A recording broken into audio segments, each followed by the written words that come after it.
Hello everybody, it's Juliet here. Welcome to my beautiful messy life and welcome back. It has been absolutely ages since I did a video for you guys.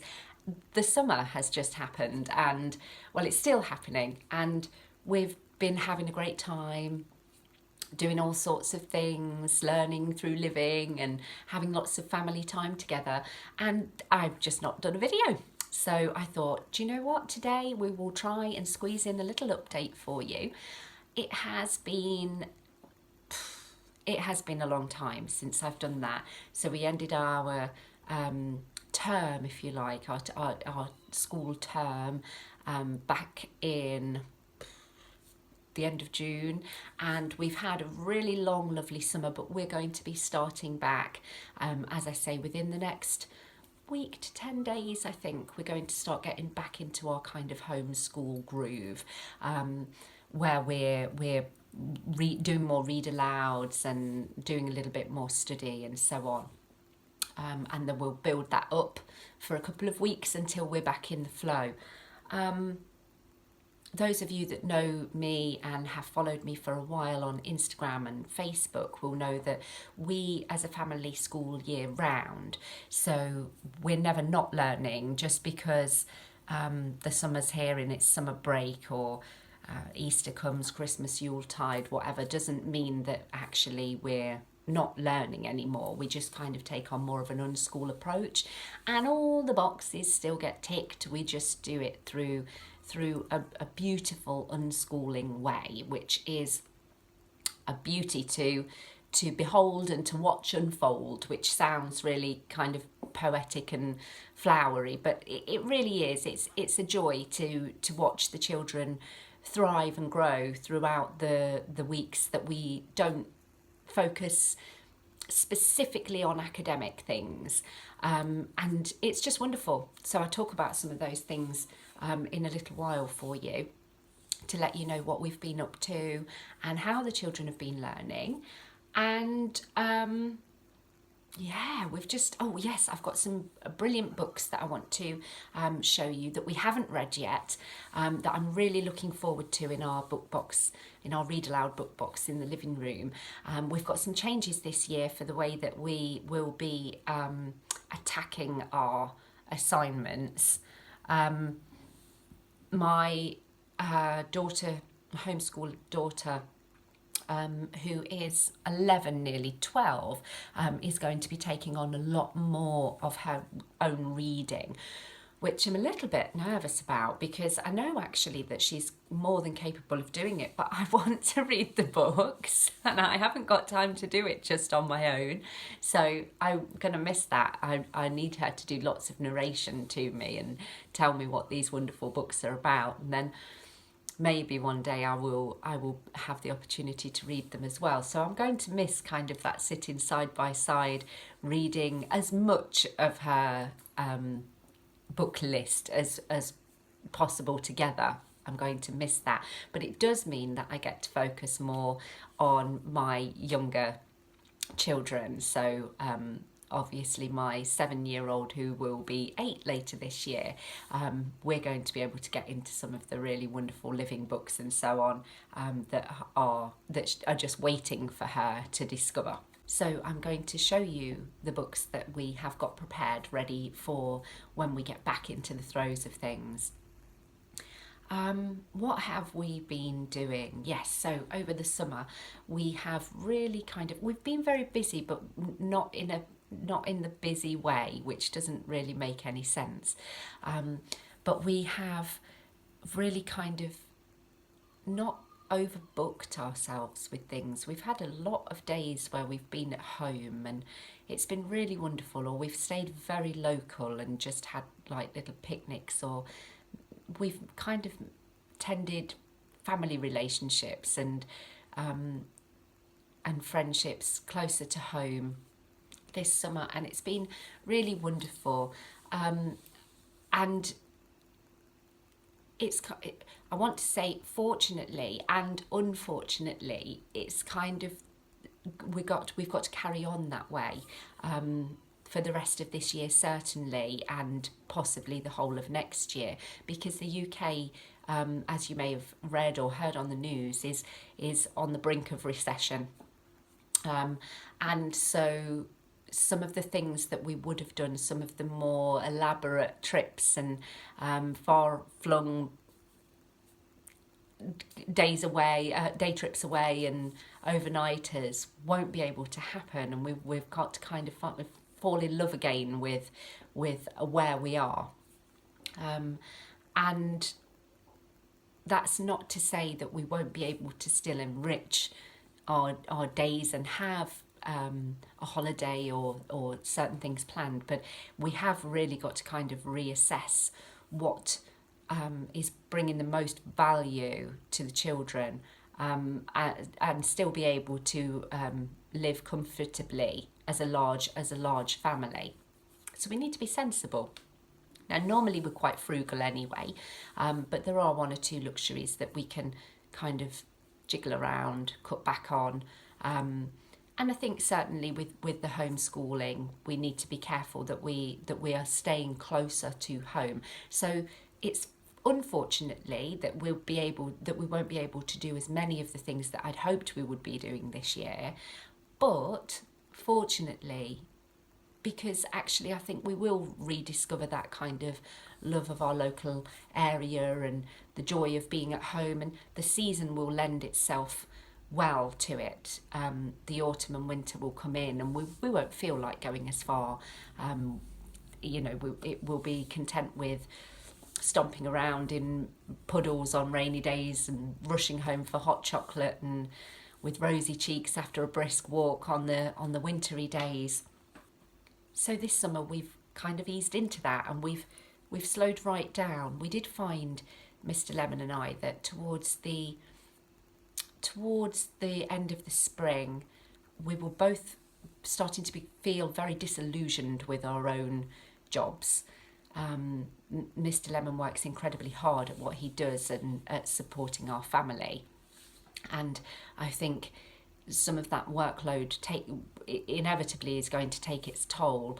So we've been trying to be careful to make sure that he has had lots of time to recuperate and just look after himself, really. He's working at the moment, which is wonderful given the current times. He has got work, which is great, but we're very aware of the fact that he's tired and he needs time to figure out his next move. In terms with myself, with motherhood, homemaking, homeschooling, I think same as Mr. Lemon, we just got into kind of like a bit of a humph with all the monotonous kind of drudgery, routine schedule that becomes as if we're not careful. Normally we are quite careful not to let our schedule run us, but sometimes it does happen, and you have to stop and reevaluate, have a little look and see what things you're doing that you think are beneficial but are actually not adding any value to your week at all, or to any of you. So I did find that towards the end of the spring, I particularly did feel very kind of, I'm so fed up with this. The same old. I really want to see new places, go, do things, get out of the day-to-day routine, which is why I was so grateful that the summer was almost upon us and we were able to down our books and get into a real Unschool groove, which has just been absolutely amazing for everybody's soul. We have just done anything and everything we've liked in terms of we've not rushed anywhere, we've seen only who we want to see, we've not overbooked days of the week, we've had more spells at home than we have going anywhere else, and everything that we've done has just been kind of gentle, not boring, we're just kind of plodding through nicely, enjoying what we have and feeling grateful for it. The children have been rediscovering some old toys and games that we have. One of the wonderful things that they've been doing, actually, I dug out the old snakes and ladders and Ludo games that I had when I was a little girl and just put them on the table. Just strewed them out, they're there for whoever wants to play them. And the children have actually been starting up again as we put down the dinner. So not sure if it's really the right thing to be doing when you're trying to eat your dinner and you're competing against your siblings with a game of snakes and ladders, but it's been lovely. They've eaten their dinner and played their game. And that's been really nice, just kind of like a gentle thing. We've also started watching a couple of new seasons together with various children, which is, every family enjoys a movie night or a bit of TV time together. So just all the simple things, all the simple things that anybody would do. But we've been enjoying those a little bit more, making more time for those, I think. We have had a wonderful summer in terms of developing and learning and growing. My 7-year-old, who's soon to be 8, has not only... I'm blown away by the developmental stage that she's actually in, and it fascinates me how we push our children from a very early age. We all do it, I do it, to do certain things and to achieve certain milestones, learn certain skills by a kind of preconceived idea of when a child should be doing something. And actually, if you just leave them alone, when they finally do decide that they have the desire to learn these skills or the capacity and the logic, the skill of the logic just clicks and they suddenly understand how to do it. My 7-year-old this time last year, we were in the garden trying to learn to ride a bike.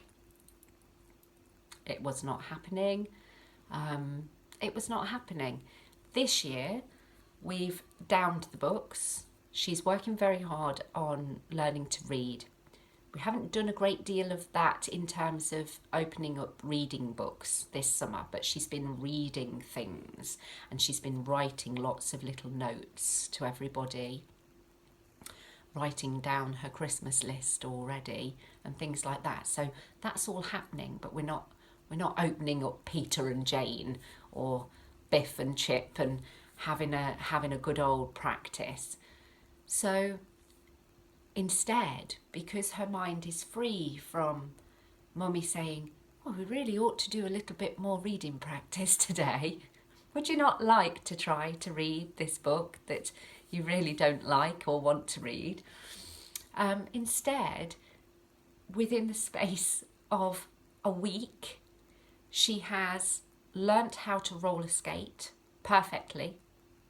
She has learnt to ride her bike brilliantly. The only thing that she is yet to master is stopping without dropping the bike. But she can take off, she can ride, she knows how to use the brakes, and she can slow down. So she's learnt how to use her bike, and she's learnt how to tie her laces correctly.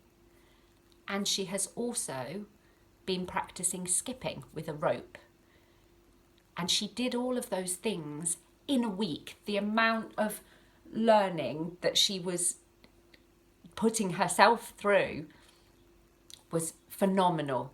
In a week, you just watched this child just suddenly figure out what balance is and dexterity, and just be able to actually do these things that I'd kind of been sitting there thinking, I'm really not sure why she can't do that yet. And it's just suddenly come because we kind of backed off and just left her alone. And the desire then came, and she just has done it. And it's just amazing. I'm smiling from ear to ear. It's just amazing to watch it unfold. So I'm going to stop talking there, check my list to see what else we've been doing over the summer. And I'll just film a little bit of today for you, and then I'll rejoin you a little bit later on with my book box and our read alouds. That's enough from me. Let's get on with the day.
What are you doing, Winter? Just fixing the Lego because it kind of fell a bit. Oh, okay. Okay. So yes, the girls have been busy playing and watching the TV and playing on the tablets while I've been cleaning the garden and putting the pool up. This afternoon I've got to take my dad to the doctor's, and after that I'm going to do some baking before I put my feet up. I always like to try and get up early and do some writing first thing in the morning, but I didn't get a chance to do that this morning because I didn't get up. So I'm going to try and squeeze a little bit of that in this evening. Mr. Lemon's out. He's busy preparing some venison for sale. So that will mean that I don't feel that I need to be dividing my time up. I can have some time for myself to do some writing. Oops, oh dummy. She's just knocked the Hoover over. And I thought it was going to rain. I thought I was putting the pool up and then it started to get really, really grey, and I was like, what? It's meant to be nice for the next 4 or 5 days. But the sun is coming down again, really shining down really hot again now. So that's good. So I'm going to have a cup of tea, put my feet up just for 5 minutes, and then I am going to finish making Winter's lunch. The girls are having, Winter and River are having hash browns, beans, eggs and toast, so a bit of a cooked breakfast for lunch. So we're going to finish that and then we'll see what we do with the rest of the day.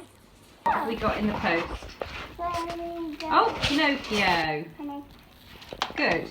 So we've got a new DVD. Put the rubbish in the bin for me. What's River got? What else did we get in the post?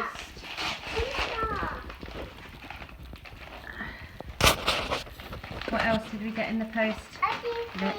A DVD. What is it? Let's have a look. I used to have all the VHS copies of these, but I got rid of them. The Fox and the Hound. That is Erica's favourite one. Is there one more in there? Oh!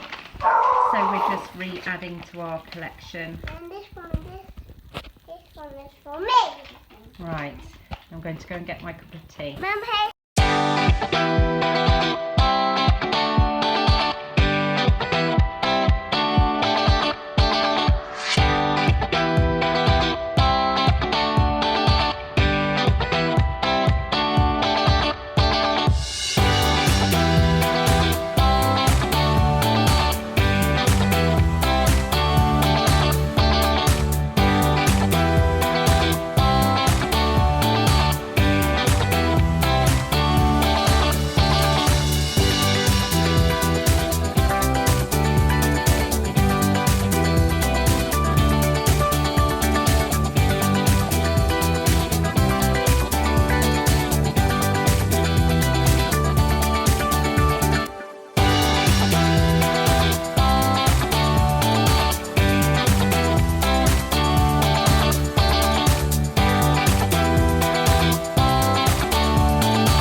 This is the third time I've tried to record this particular section for you because I keep forgetting to show you books, and then I'm trying to squeeze them in at the end and it's just no good. I just need to show you them in a proper order that makes more sense. The afternoon ran away with me, ended up being quite busy.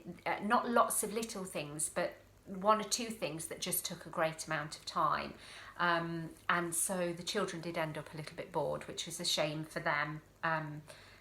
But unfortunately there were several times I had to kind of turn them around and push them back off again. Unfortunately, Mummy's a little bit too busy today. I did get all the baking done, did get the garden tidied and the pool up, took my dad for his doctor's appointment. Didn't cook dinner today. The children had to fend for themselves, and then unfortunately poor Mr. Lemon came home because he was meant to be out this evening sorting out some venison, and unfortunately he came home, it had all the plan had fell through, and what's for dinner? And we've just had snacks this evening because we didn't think you were coming home for tea. So unfortunately no tea, keeping it real here. Sometimes it happens. It's been a toast, super noodles, kind of baked bean kind of day. But you know, it happens. I've got one or two teens who delight in making me feel guilty about that, but do you know what? They know where the cooker is, but of course there's never anything in the fridge. There's no ingredients to make anything with. So yes, I'm not sure what they've all had, but they've definitely all had something. I can hear somebody on the stairs wandering around. No, they're just up the stairs. So yes, the day's kind of got away with me. But I wanted to finish off by giving you a quick overview of what the girls are going to be doing this start of this new term, which we will start in about 10 days' time. We have had the most amazing Unschool summer. It was so called for. It has been so embraced. We have, and I certainly have fully absorbed every moment of not having to have a strict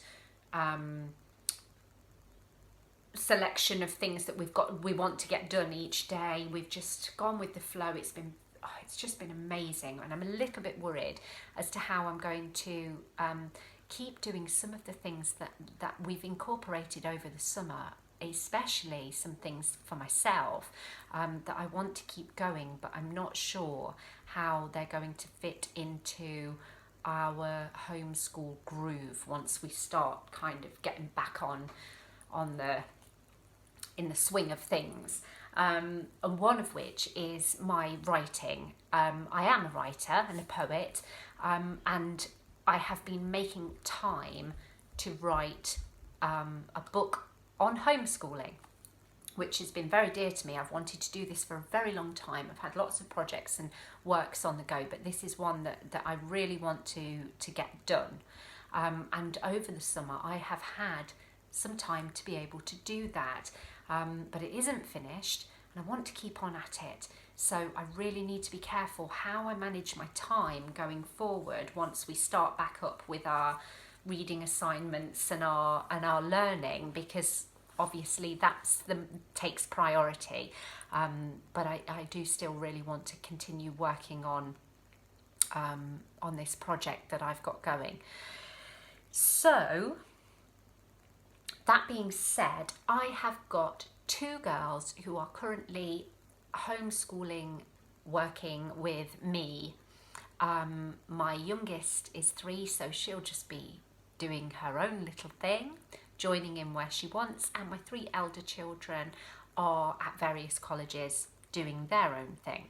So I have Ashley, who's 11, nearly 12, and Winter, who is 7, nearly 8, and they will be in UK UK Year 7 and Year 3 respectively, or US Waldorf, Steiner or Ambleside Online Grade 6 and Grade 2. Hope that makes sense to somebody somewhere. So we kind of adopt the grade system, even though we're based in the UK, which causes a lot of confusion for people here when I'm talking to them about where the girls are at and what we're learning at the moment, because it's completely different to that. We don't follow the national curriculum of the mainstream schools here. And it also causes confusion for me because then I forget what year group they're in currently in the UK, and there's always some poor mother that I'm frantically texting towards the end of a term saying, what year are we in again? So yes, those are the girls' year groups. Now this year we are going to continue with our tried and trusted rabbit hole literature based way of learning, which is very dear to our hearts, and we've always done that style. But we're also going to keep some of the Waldorf aspects that we looked at and tried out last year. Ashley will be doing geometry, and whilst Winter won't be doing that, she'll be doing form drawing. When Ashley's doing puberty and conception, Winter will be looking at the body. So it continues. Winter will be looking at space, specifically orbit, axes, poles, day and night. She will also join Ashley in looking at Romans and medieval times, although she will look more closely at castles and knights. When Ashley's doing physics, she'll be doing cooking. She's going to look at specifically at the continents and the seas, as well as Europe and the UK and placing those. She's going to be looking at farming and also house building and shelters. She will join Ashley with looking at biodiversity, famous artists, and finishing up hopefully this time next year or for the summer next year with zoology. So how are we going to do that? So Ashley is going to be looking at geology. So we will strew a lot of things. So at the beginning of the week, I'll put some things out for the girls to hopefully spark their interest alongside the reading material that we will be covering. There'll be activities that I've kind of, learning invitations, if you like, suggestions of activities that the girls might want to get into. So that I'll probably leave those out we've got our dining room is kind of like our learning room as well. Although we will just generally pick everything up and then come and cozy into the living room, but it's a good space for strewing. So she will be looking at geometry, and so for geometry we're going to be using this book, Drawing Circle Images. This is a book from Musikfi Studio, and it's how to draw artistic symmetrical images with a ruler and a compass. So we're going to be looking at that. I also found a resource that it was an ebook that I was able to print off, Geometry for 6th grade by Barbara S. Dewey, Waldorf Education. So it's a Waldorf resource. It's got this beautiful cover on the front. I've just printed that off. But it's her own resource that she's put together there. We haven't worked on any of these, so for the purpose of this video, I'm just showing you what we're going to be using. I'm not going to tell you what they're all about in depth, and I'll do a video that lets you know how we're getting on with some of these things, maybe like a quarterly update or something like that. So yes, so we're going to be doing that as well. Alongside, Winter will be using form drawing, creative form drawing, workbook 1 with children aged 6 to 10 years by Angela Lord.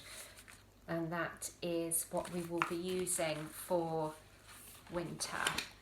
And it's got this kind of instruction inside. Astronomy, we will be using, again, another great Waldorf resource, geology and astronomy. So we've done geology, but she'll be working on the astronomy part later in the autumn. This is a Charles Kovacs book. I just love these books. We've got several of them. I'm looking forward to reading that with her. I'm going to read that one with her. Winter will also be looking at space, and again we've got various puzzles and games and board games and books on the shelf that we can strew out to help her learning with that. Romans and medieval, I think we've got A Street Through Time for the girls to look at. We've also got Our Island Story, which is by H.E. Marshall, a great Charlotte Mason recommended style living book. You can also use Kings and Things, which is a little bit more humorous. It's written by the same author, and that is great for older children. It's got a little bit more humour to it. So we'll be using that for the girls' history. Ashley will also be reading a biography this year, which I will read with her. We're going to be looking at Winston Churchill. This is a biography by Stephen Mansfield, Never Give In. It's highly recommended to me, and I've had a quick flick through the first few pages. It starts really well. I'm actually going to read this with Ashley, and I'm really looking forward to it. Winter isn't, I don't believe Winter's doing a biography.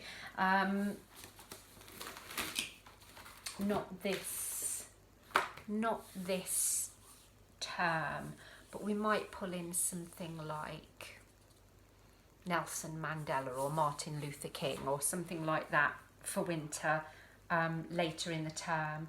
What else?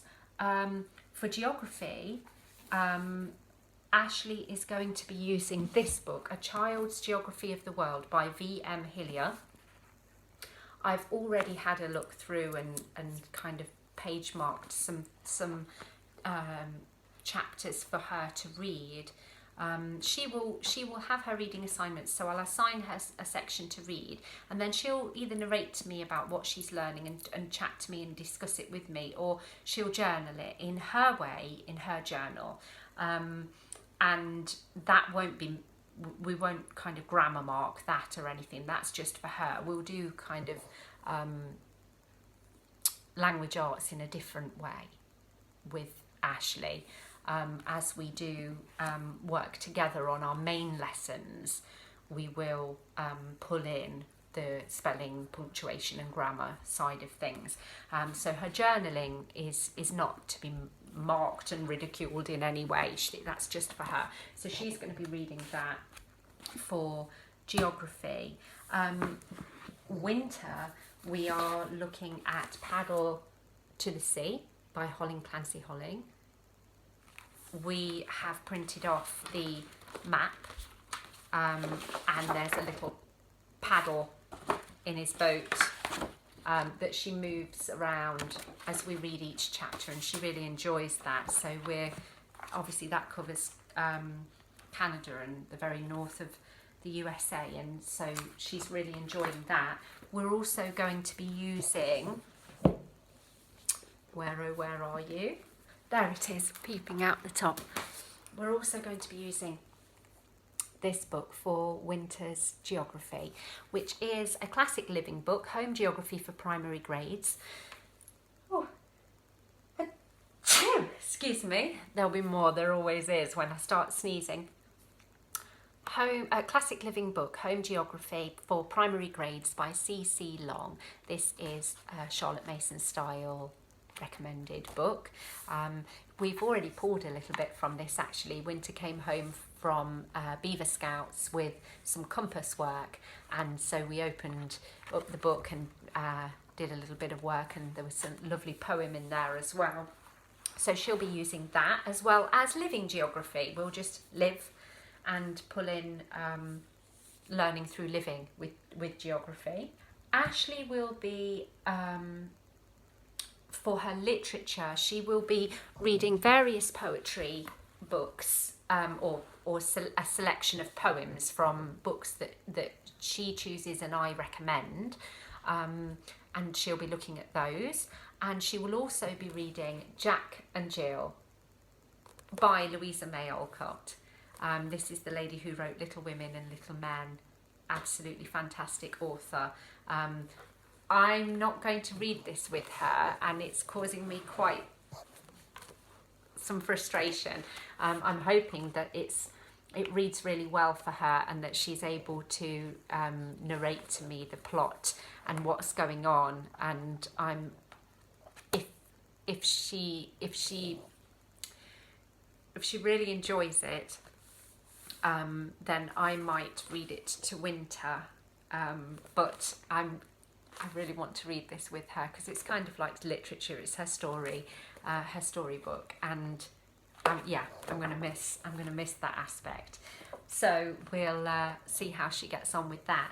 Winter will be reading, or rather I'll be reading to her, Understood Betsy,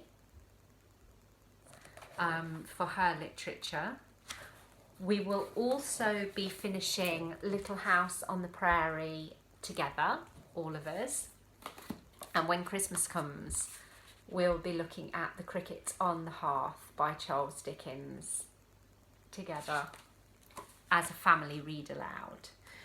Early next year, we will be looking at some famous artists, and we will use this book. It's a DK book, Art, a Children's Encyclopedia.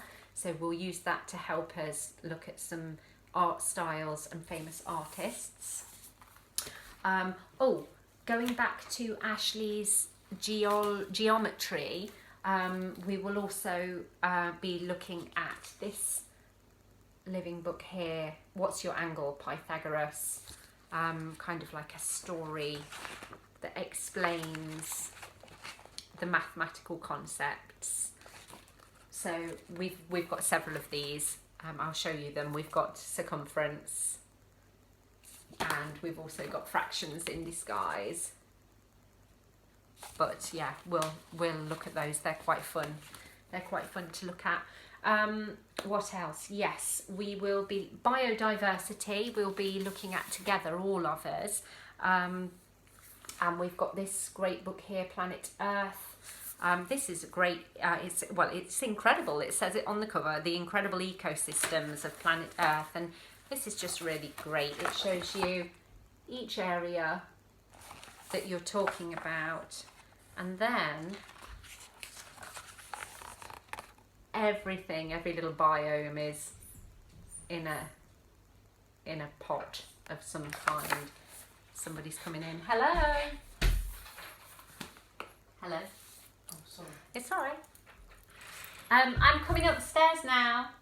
Oh, is it over? Have you finished watching your episode? No, we're about to put another one on, but if you're coming Oh, okay. All right. Watch one more then. Okay. Okay. I didn't know you were recording. So. No, it's all right. It's fine. Yeah. Watch one more then. Yes. Zoology. I also have a book, another Charles Kovacs book on zoology, which we'll be looking at. I haven't given that one a great deal of thought yet, because that's what we're going to finish with just before the summer next year. So we're going to look at that one. And that's about it. We've literally emptied the box. I've got books. I'm surrounded by books now. But we'll see how it goes. We'll see how much we get on with. I'm not opposed to putting a book away if we're really not enjoying it. So we will see how it goes, and I will let you know how each child is getting on with our plan in a few weeks' time. Thank you very much for listening and watching, and I'll see you next time.